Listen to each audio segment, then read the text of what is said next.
Hello, I'm Joe Wright, and welcome back to Raised by Pride. I am so excited to share today's chapter, Chapter 4, Cousin Tommy. Cousin Tommy was Sue's brother, who I affectionately referred to as Cousin Tommy. He was larger than life, proud, and gay. I loved him, I adored him, and he brought so much magic and happiness into my world, and I am grateful for my relationship for Cousin Tommy. I hope you enjoy listening to this chapter as much as I enjoy telling it. Thank you.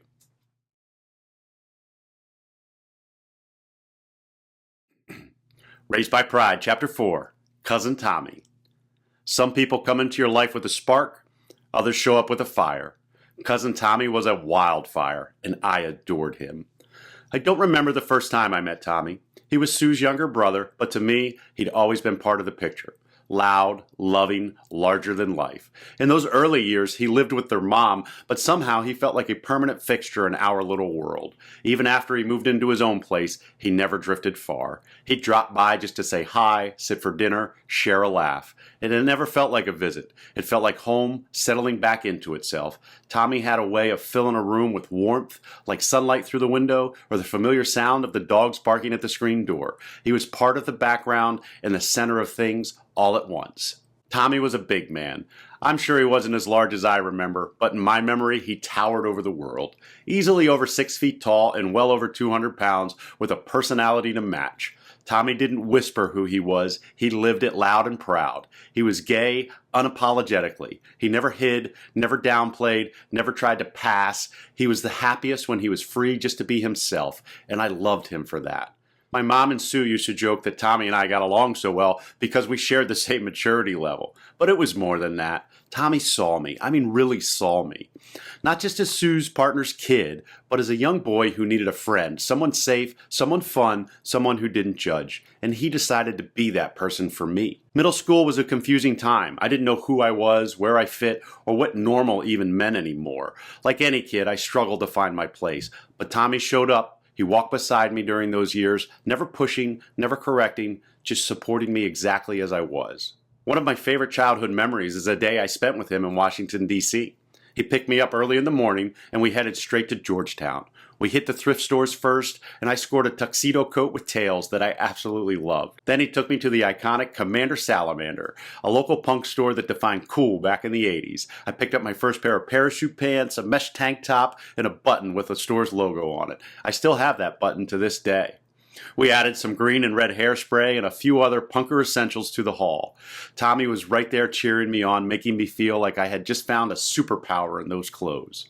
On the way back home, we stopped at a rib shack in the middle of the projects. It was the kind of place I would never have gone on my own. It had bulletproof glass and a turnstile to pass food through, no frills. But Tommy walked in like he owned the place. He ordered a huge spread, and to this day, those were the best ribs I've ever eaten in my life. Tommy made everything feel like an adventure. He declared Halloween the national gay holiday and celebrated it like it was sacred. He loved dressing up. He probably loved that Halloween gave him permission to be as flamboyant as he wanted to be without anyone batting an eye. Once he showed up and asked if we wanted to go to the airport. The airport, I asked? Yeah, he said. Let's dress up, go to BWI, and people watch. So we did. John, Sue and Tommy's actual nephew, Tommy and me. We were dressed to the nines, wandering through the terminal like we belonged there. And as much as we were watching others, it was clear we were being watched too. Drag shows? Don't even get me started. If you think drag queens are dangerous or that a show will turn your kid gay, I've got news for you. I grew up front row and center. I laughed, I danced, I clapped through every number. And guess what? Still straight, just more joyful for having been there. Tommy took me to more drag shows than I can count. And you know what I remember? Laughter, singing, joy, community, glitter, happiness. What I did come away with wasn't a changed identity. It was a deep love for self-expression and the courage to embrace joy out loud. To me, Tommy was magic. Looking back, it felt like nothing could dim his light, but magic can't protect you from everything. What happened that one morning knocked the wind out of me. I came into the living room and saw him covered in bruises, stitches, and bandages. He looked broken, shaken, not like himself. I asked what happened. My mom, always honest, didn't sugarcoat it. The night before, Tommy had left a gay bar in Baltimore and was walking to his car when a group of men pulled up in a truck. They jumped him, beat him, called him names like faggot, queer, and homo, told him he should die. They left him there bloodied and battered for no reason other than who he was. I was in middle school then, old enough to start noticing the cracks in the world. I had already begun to hear the things boys at school said about gay people, their cruelty, their mockery, their disgust. And when I asked if they knew any gay people, the answer was always the same: no, and why would I want to? And that's when it really hit me. Hate is taught. Ignorance is passed down like a family heirloom, and people like Tommy paid the price. Seeing him hurt like that, physically and emotionally, changed me. I was confused, I was angry, I was scared. Because how could anyone look at someone like Cousin Tommy, someone so full of love and laughter and joy, and want to hurt him? I still don't have an answer for that. Over the years, I've come to believe that there are really only two kinds of people in this world: those who hate and those who know hate. The people who hate, they are often the most fearful, the most fragile, the most misinformed among us. They mistake cruelty for conviction. They see difference and feel threatened. They wield ignorance like a weapon. And then there are those who know hate, not because they carry it, because they've endured it, survived it, outlived it. Cousin Tommy didn't just know hate. He met it face to face.